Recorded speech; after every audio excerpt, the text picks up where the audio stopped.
So in today's video guys, we have here electric fan sa likod ko na sira. Well, putok na talaga yung niyan, yung motor, and then ang gagawin natin, i-convert natin siya into 12 volts na electric fan. So we have here yung power supply, and we have here yung 12 volts motor, ayan. And we have here the voltage controller. So spin controller niya, ayan, lapit natin. Mamaya i-flash na lang din natin sa screen lahat ng items maya-maya. So with that, intro muna tayo.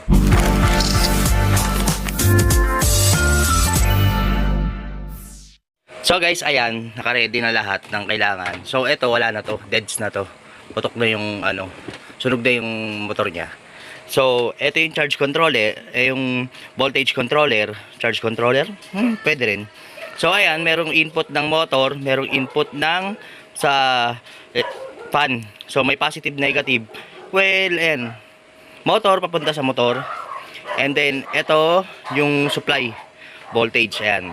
So ginawa ko is puti yung yung puti yung positive, black yung green yung negative. So dapat black so ito lang available nating wire, tsaka ito, kaya ayan ang ginawa kong color.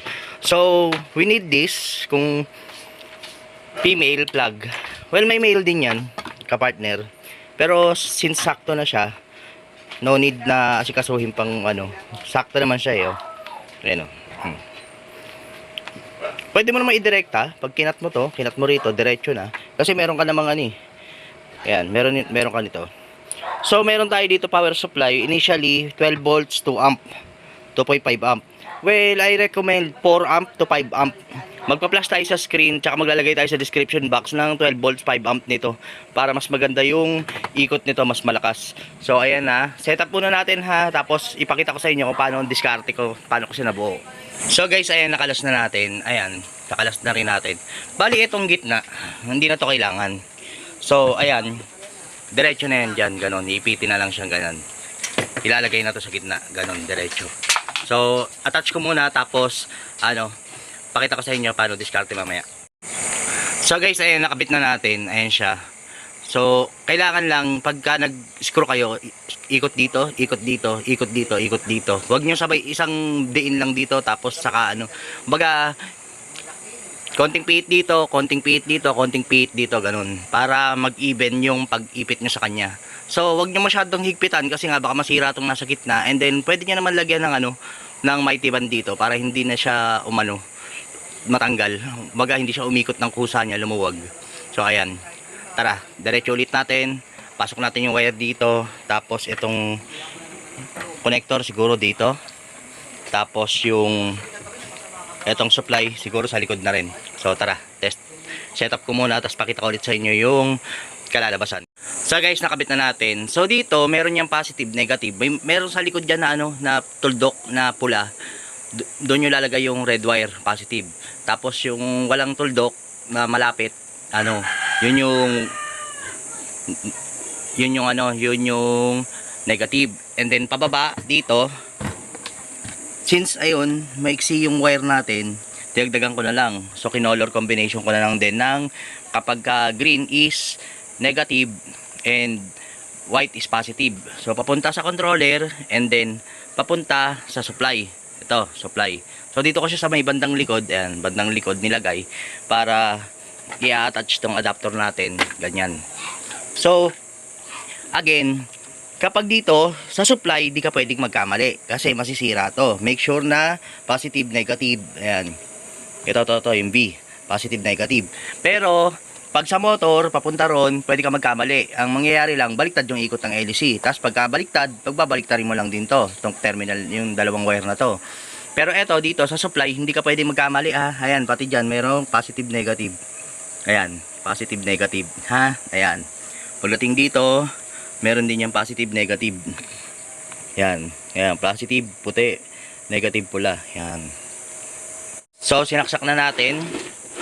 Moment of truth. Saksak dito, yan. And eto, dito ko nilagay, dapat dito kaya may butas yan kanina wala, di ba? So alanganin yung board, hindi siya maisalpak na maayos doon, so binaba ko na lang, and then andar, yun may swing pang nalalaman Well, nakakabagal ng ikot yung swing na yan ha. Compare sa walang nakalagay sa likod. Pero, trip ko lang kasi na may ganun-ganun siya. Ganun-ganun, di ba? Yan. O, di ba? Napakinabangan ng sirang electric fan. So, attach muna natin yung mga ayun, yung mga LC, yung mga lock. Tapos, pakita ko sa inyo. Di pa natin nililinis masyado. I mean, baga, ano muna tayo process ng building. Pagka umanda na siya, saka na natin lilinisin. So guys, ayan, ilagay natin ng mga cable tie. At the same time sa ilalim, ayan. Tapos ayan. Tapos ayun. Para hindi siya nagagalaw, para mapix lang, hindi siya mag-lose contact. So ayan. So guys, since na-stuck nga to, ayan, tuyo. Lagyan natin ng grasa para mas maganda yung ikot niya. Hindi sila kakaabala. Actually, yung ikot-ikot na ito, nakakaabala talaga to sa lakas ng fan. So guys, since ito ay 12 volts fan, pwede kang gumamit ng adapter niya 12 volts. Pwede kang gumamit ng battery dito, attach mo lang dito. Tapos saksak mo. Or pwede mo naman i-direct doon sa may board. Pero mas maganda kung dito na lang para malinis tingnan. Ayan o. Lagyan mo na lang yung battery mo ng ganito, ng male plug. Para pag isasaksak mo doon. Ngayon, under na. 12 volts na battery, pwede yan guys. Yung sa sasakyan, sa e-bike, pwede. Yan. Makokontrol mo rin yung speed. So, yung advantage niyan, kapag brownout sa bahay nyo, pwede mong gamitin. So guys, I advise na ibalik nyo tong grill. Kasi pag umikot to, hindi to kagaya ng clip pan na pag tumama sa'yo, magtatalsikan lang yung pan. Yung blade. Eto, pag tumama sa'yo, sigurado masakit. Promise. So, ayan, hindi ko na tinanggal tong pindutan na to. Well, functionable pa rin yan. Pambiktima na lang kung sino madadali. Yung pala dito bubuksan. So, ayan, sagad na yan guys Sagad na yan. Tapos pag inikot mong ganun, mamamatay siya. Ayan. May mararamdaman ka naman tik, gaganon. So guys, ayan. Lagyan na natin yung LC. Ikot. Alright. Lakas hangin. Parang number 2 o number 1. Ganyan yung lakas ng hangin niya.